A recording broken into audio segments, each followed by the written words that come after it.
डेरा इस्माइल खान में दहशत गर्दों ने पुलिस चौकी पर रॉकेटों से हमला कर दिया। पर वक्त जवाबी कार्रवाई से दहशतगर्द पसपा हो गए। डीआई खान में कराची पुलिस स्टेशन की चौकी पर दहशतगर्दों ने रात के रॉकेट बरसा दिए। पुलिस के मुताबिक चौकी पर दहशतगर्दों की जानिब से शदीद फायरिंग भी की गई। ताहम पुलिस की जानिब से बरवक्त जवाबी एक्शन से दहशतगर्द पसपा होने पर मजबूर हो गए। पुलिस के मुताबिक डीपीओ मोहम्मद शोएब खान ने डीएसपी सदर हाफिज अदनान और स्कॉट के साथ बरवक्त कार्रवाई करते हुए दहशतगर्दों को मुंह तोड़ जवाब दिया, जिसमें दहशतगर्दों के हलाक और जख्मी होने की इतलात हैं। ऑपरेशन के दौरान चौकी पर मौजूद एहलकारों को रेस्क्यू किया और 4 एहलकारों को फौरी तौर पर अस्पताल मुंतकिल किया गया। कानून नाफिज करने वाले अदारों के मुताबिक डीआई खान की तारीख में दहशत गर्दों का ये किसी भी पुलिस चौकी पर सबसे बड़ा हमला था, जिसमें तकरीबन 20 दहशत गर्दों ने चेक पोस्ट को 3 अतराफ से घेर कर फायरिंग शुरू कर दी और हमले में PG-7 रॉकेट और दस्ती बमों समेत जदीद हथियारों का इस्तेमाल भी किया। पुलिस की जानिब से 2.5 घंटे तक जारी रहने वाली कार्रवाई के दौरान दहशतगर्द फरार हो गए।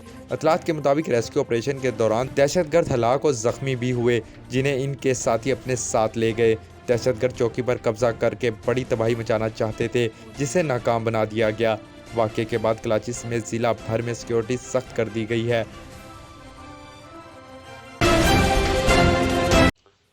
बिस्मिल्लाहिर्रहमानिर्रहीम। इस्लामाबाद की अवाम को मैं मुबारक देता हूँ। अदालत के ज़रिए उनको एक ऐसा फ़ैसला मिला है कि वो अब अपने वोट के ज़रिए अपनी लोकल गवर्नमेंट को मुंतखब कर सकेंगे। हमारी बड़ी बदकिस्मती है कि इस मुल्क में एक करप्ट टोला मुसल्लत है और इनके साथ मिला हुआ है इलेक्शन कमीशन, जो हमेशा इनकी सपोर्ट करता है और जमहूरियत के ख़िलाफ़ फ़ैसले देता है। और अल्लाह का शुक्र है कि अदालतें हमेशा इनके फ़ैसलों को मुस्तरद कर देते हैं। ये जो करप्ट टोला है, ये अवाम से डरता है, ये इलेक्शन से भागता है।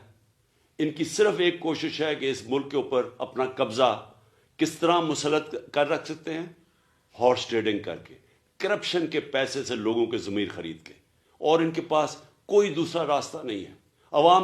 अवाम इनको रिजेक्ट कर बैठी है। मैं इस्लामाबाद के लोगों को ख़ास तौर पे आज ताकीद करता हूँ कि आपने भरपूर तरीके से कल के इलेक्शन में शिरकत करनी है, और मुझे उम्मीद है इंशाअल्लाह कि आप इस करप्ट टोले को शिकस्त देंगे। तुर्किया में रेस्टोरेंट के अंदर खौफनाक धमाके के नतीजे में 7 अफराद की ज़िंदगी का चिराग बुझ गया। आलमी खबर रसा अदारे के मुताबिक धमाका तुर्किया के मगरबी सूबे एडन में वाक़या रेस्टोरेंट में हुआ, जिससे मुतालिक शुबा जाहिर किया जा रहा है कि धमाका गैस लीकेज की वजह से हुआ हो। ताहम अभी तक हतमी तयन ना हो सका। सूबे के गवर्नर का मौक़िफ़ है कि धमाका दोपहर के वक्त हुआ, जब रेस्टोरेंट मुलाजमीन गैस सिलेंडर तब्दील कर रहे थे। धमाके के नतीजे में 5 अफराद ज़ख्मी भी हुए, जिनमें से एक की हालत तशवीशनाक बताई जा रही है।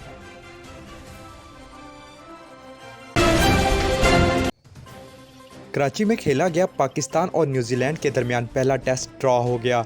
कराची टेस्ट के आखिरी रोज़ पाकिस्तान ने अपनी दूसरी इनिंग डिक्लेयर कर दी, जिसके बाद न्यूजीलैंड को बाकी 15 ओवर्स में 138 रन का हदफ मिला था।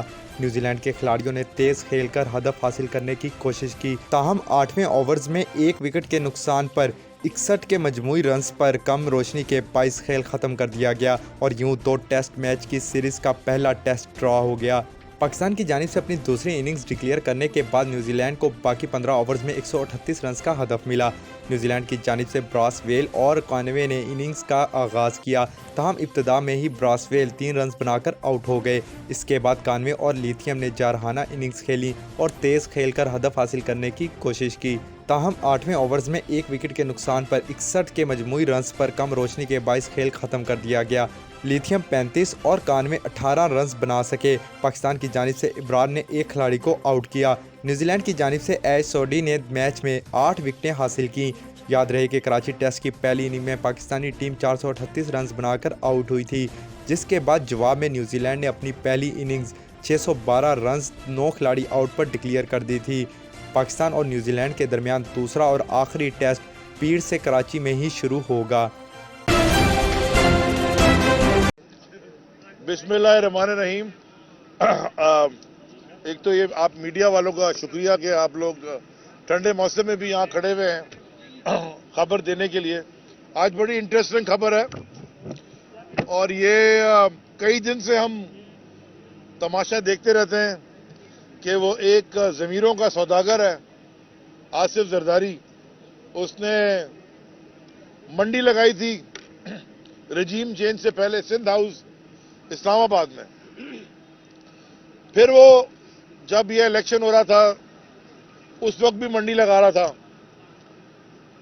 سی ایم صاحب کا. اب دوبارہ منڈی لگانے یہاں پہ آیا ہوا تھا. جیسے ہی واپس گیا وہاں جا کے بیمار ہو جاتا ہے، یہاں آ کے منڈی لگاتا ہے. تو اس منڈی میں وہ اپنے وزیر بھی ساتھ لاتا ہے. اور وزیر کون سے والے ہوتے ہیں؟ جو جب کرپشن پہ اریسٹ ہو کے بیمار ہوتے ہیں تو فوراً بیمار ہو جاتے ہیں، اور بیمار ہو کے ان کی بوتلوں میں سے شہد نکل آتا ہے اسپتال میں، جو چیف جسٹس آف پاکستان پکڑتا ہے. تو انہوں نے جی ہمارے پاکستان تحریک انصاف کے کچھ ادھر ادھر ایم پی اے سے رابطہ کر رہے تھے. تو میں آج خان صاحب سے ملنے آیا تھا، میاں صاحب بھی وہاں تھے. تو یہ بڑی ایک کہانی میں نے سنی، تو میں نے کہا جی میں ذرا میڈیا میں جا کے آصف زرداری تمہیں بتا دوں کہ تم پھر سے ایکسپوز ہو گئے اور پکڑے گئے ہو، اور الیکشن کمیشن سے بھی سوال پوچھوں گا. تو ہماری راشدہ آپا ہیں، ایم پی اے ہیں، فاؤنڈنگ ممبر ہیں پی ٹی آئی کی، اور فرحت باجی بھی فاؤنڈنگ ممبر ہیں. یہ 96 97 کے ممبرز ہیں، یعنی کہ مجھ سے بھی پرانے 2 3 سال. ان کے گھروں پہ ان کو پہلے تھوڑا پریشرائز کرنے کی کوشش کی گئی. ہماری جو ایک ہماری ایم پی اے پچھلی دفعہ بک گئی تھی، اس کو استعمال کیا گیا. ان کے گھروں کے باہر کوئی گاڑیاں واڑیاں کوئی ویگو شیگو کھڑی کر کے ڈرانے کی دھمکانے کی کوشش کی گئی. ان کو پیسے آفر کیے گئے، لیکن کیونکہ یہ پی ٹی آئی کی فاؤنڈیشن ہے، نظریاتی ورکرز ہیں جو کہ پہلے دن سے تحریک انصاف کی نظریے پہ، عمران خان کے نظریے پہ خان صاحب کے ساتھ کھڑی ہیں. انہوں نے ہلنا تو تھا نہیں، لیکن ہم نے ان کو کہا ذرا پتہ کریں کون ہے. تو انہوں نے ساری ڈیٹیلز اور ڈیٹا لا کے میاں صاحب کو دے دیا ہے. ان کو آپ تھریٹ نہیں کر سکتے، کیونکہ انشاءاللہ ان کے گھروں پہ میاں صاحب کہہ رہے تھے کہ گورنمنٹ سیکیورٹی بھی لگا دے گی. لیکن میں یہ کہنا چاہتا ہوں، پرسوں میں نے ایک پریس کانفرنس کی تھی، اس میں میں نے پوچھا تھا بی بی کی شہادت پہ کہ کاش بی بی زندہ ہوتی تو وہ یہ دیکھتی. تو میں دوبارہ پوچھتا ہوں اور دوبارہ یہ سوال کرتا ہوں کہ کاش کہ بی بی زندہ ہوتی تو وہ دیکھتی کہ اس کا بیٹا اور اس کا شوہر ان لوگوں کے ساتھ پارٹنرشپ کر کے جن کا یہ پرانا یعنی کہ طریقہ کار رہا ہے، ویڈیو شیڈیو تصویریں پھینکنا جہاز سے، ایسی معزز اور ریسپیکٹیبل خواتین کو کس طرح بلیک میل، تھریٹن اور پیسے دے کے پریشر کرنے کی کوشش کرتا ہے. یہ پاکستان پیپلز پارٹی شہید محترمہ کے ساتھ دفن ہو گئی. یہ زرداری مافیا ہے، اور یہ زرداری مافیا ایک دفعہ وہ ہم سے نکل گیا جب ہم فیڈرل گورنمنٹ میں تھے، ان کے پیچھے بھی کوئی ہینڈلر تھے. اب زرداری مافیا تمہارا کام پنجاب میں نہیں ہے، اور تم یہاں آنا بھی چھوڑ دو، بیکاز تم اب سندھ کی فکر کرو، کیونکہ انشاءاللہ تحریک انصاف اگلی حکومت بھی سندھ سے بنانے لگی ہے. میاں صاحب، اسلام آباد ہائی کورٹ نے وفاقی دارالحکومت میں بلدیاتی انتخابات کل کروانے کا حکم دے دیا. اسلام آباد ہائی کورٹ نے محفوظ فیصلہ سناتے ہوئے بلدیاتی انتخابات کل 31 دسمبر کو کرانے کا حکم جاری کر دیا. عدالت نے حکم دیا ہے کہ الیکشن کمیشن 101 یونین کونسلز پر 31 دسمبر ہی کو الیکشن کرائے. کیس کی سماعت کے دوران الیکشن کمیشن نے اسلام آباد میں 101 یونین کونسلز پر 7 سے 10 دن میں بلدیاتی الیکشن کے انعقاد پر رضامندی ظاہر کی تھی، جس پر عدالت نے کیس کا فیصلہ محفوظ کیا تھا. کیس کی سماعت کے دوران وفاق کی جانب سے ایڈیشنل اٹارنی جنرل اور ڈیپٹی اٹارنی جنرل جبکہ پی ٹی آئی وکیل سردار تیمور اسلم پیش ہوئے. اس موقع پر ڈی جی الیکشن کمیشن بھی دیگر حکام کے ساتھ عدالت میں موجود تھے. پی ٹی آئی کے وکیل سردار تیمور نے دلائل دیتے ہوئے کہا کہ الیکشن سے صرف 11 دن پہلے یونین کونسلز کی تعداد بڑھائی گئی اور اتنا بڑا فیصلہ کرنے سے پہلے الیکشن کمیشن سے مشورہ تک نہیں کیا گیا. الیکشن کمیشن نے ابتدائی طور پر حکومتی فیصلہ نہیں مانا تھا اور موقف اختیار کیا کہ نیا نوٹیفیکیشن موجودہ شیڈول الیکشن پر لاگو نہیں ہوگا. نیو یارک میں برفانی طوفان، مجسمہ آزادی یخ بستہ ہواؤں کا تنہا سامنا کرنے پر مجبور، سیاح ساتھ چھوڑ گئے.